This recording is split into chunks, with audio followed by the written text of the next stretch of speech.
Gods and Monsters, a game announced by Ubisoft that later got its name changed to Immortals Fenyx Rising, and it turns out Monster Energy filed a trademark dispute against the game because, of course they did, and they have a notorious reputation for being trademark bullies.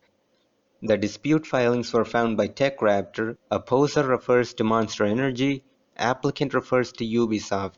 Opposer will be damaged by the registration of the application in the applicant's mark, so resembles opposer's monster marks, including as registered in the Patent and Trademark Office, in which opposer owns common law trademark rights, has to be likely when used or in connection with applicant's goods and services as to cause confusion or to cause mistake or to deceive.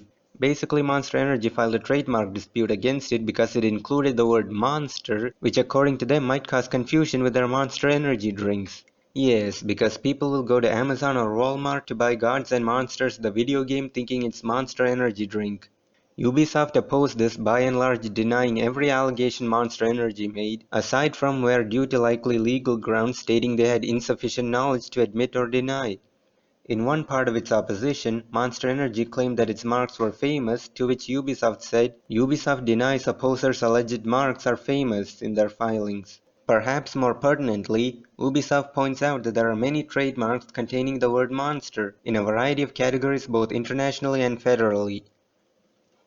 Just go to Metacritic and search for monster under video games. You have Monster Hunter World, Monster Prom, Pixel Junk Monster, Monster Slayers, Monster Boy and the Cursed Kingdom, Monster Jam Crush It, Pixel Junk Monsters 2, Monster of the Deep, Monster Prom 2, War of the Monsters. We have all these games with the word monster in the title, and yet that hasn't caused any confusion with Monster Energy products. If they honestly took this to court, then I'm sure they'd have to explain to the judge why Gods and Monsters is a problem, yet all these games are not. We also have a movie named Gods and Monsters. And let's not forget about Monsters Incorporated, Monsters University, Monster House, Monsters vs. Aliens, Scooby-Doo 2 Monsters Unleashed, Justice League Gods and Monsters. It's just ridiculous at this point.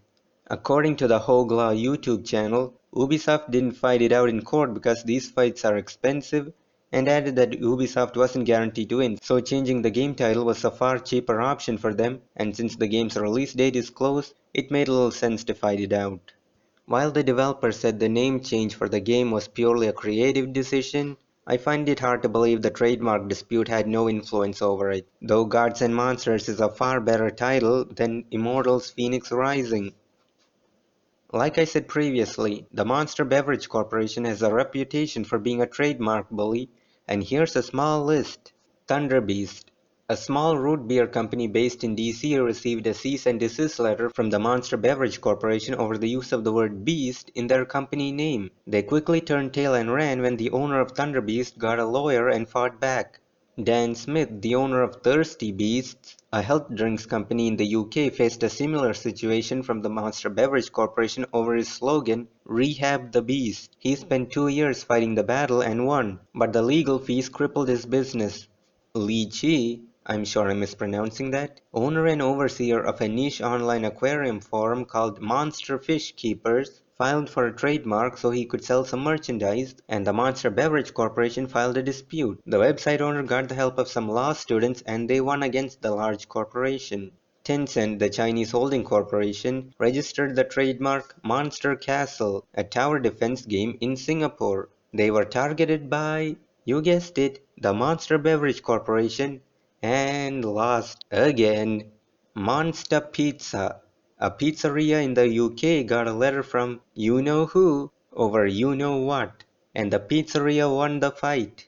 This list can easily get pretty long. The bottom line is that they have been doing this for a long time. They go after everyone, and while large corporations can easily afford the legal fees, it's the smaller businesses that risk being financially crippled if the legal battle goes on for long enough, which is a popular tactic often employed by these terrible corporations. The law needs to have some serious consequences and financial penalties in order to discourage those who engage in trademark bullying. Trademarks are meant to help identify consumers with a product, and the Monster Beverage Corporation has ensured their trademark will forever identify them as monsters.